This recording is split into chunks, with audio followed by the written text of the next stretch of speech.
Welcome back. Paula Jones may want to see Bill Clinton in court, but she may not get precisely what she wants. The president's deposition today was videotaped, and it could well be that the videotape may be the only thing that ends up in court.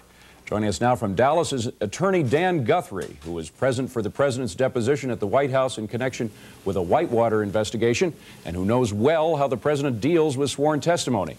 Dan Guthrie, thank you for joining us. Thank you, David. Dan, can you set the scene for us inside the law offices where Clinton answered questions today? Well, typically, David, what you're going to have is a long conference table, and typically you'll have the attorneys for the defendant on one side, you'll have the defendant and his attorneys on the other side. There'll be a court reporter who will be taking the testimony down with one of the court reporting machines. And then in this case, as you mentioned earlier, this is a videotape deposition, so the videotape equipment and the operators will be there, typically at one end of the table. Normally, there's only one video camera. Okay, now, what about Bill Bennett? Was Bill Bennett the president's lawyer when you were in deposition? Let's see, Bob Bennett, I believe? Bob Bennett, excuse me. Yes.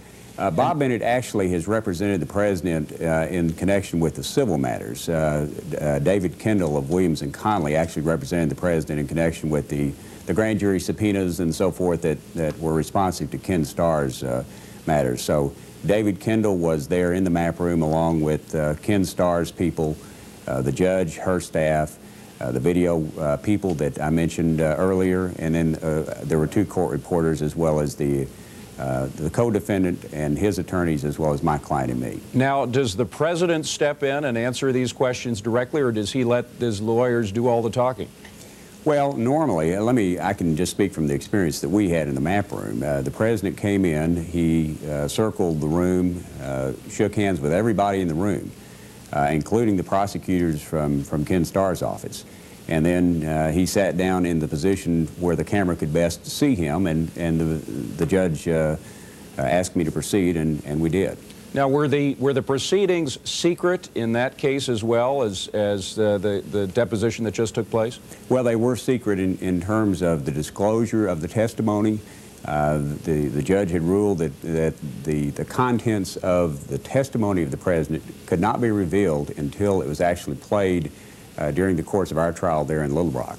So until that point in time, the contents of the president's testimony were kept under seal. Now, Dan, you know that the press, we in the press are avaricious when it comes to this kind of sealed testimony. Sometimes it leaks out. How does that stuff usually get out of a secret deposition? Well, it shouldn't. It only would come from one of the people who were actually there in the room, and it would be improper. And normally, there may be something in a general way that comes out about the way the president handled himself or whatever, but in terms of the actual content, I would be somewhat surprised that it would come out until the trial. Now, again, I don't know what kind of orders Judge Wright has entered in this case, but like I say, in the case that we had in Little Rock, it was under seal, and we were under very strict orders from the judge not to discuss it.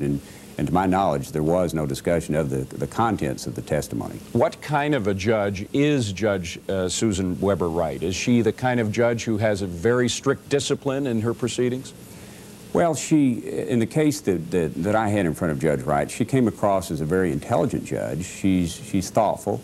She's the kind of judge that will listen to you if you have unique issues that come up during the course of a trial, evidentiary issues and things of that nature. She's the kind of judge that will listen to your argument before she makes a ruling. So she's a very thoughtful judge, and I think that she will be very thoughtful in this case. I think that she made references even during the course of our proceedings to the fact that this case was coming up.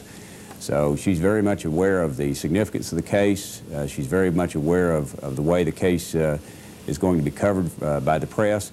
And I think that she'll try to be very even-handed and very fair and very impartial in her rulings during the course of the trial. Okay. Dan Guthrie, thank you very much for being with us today.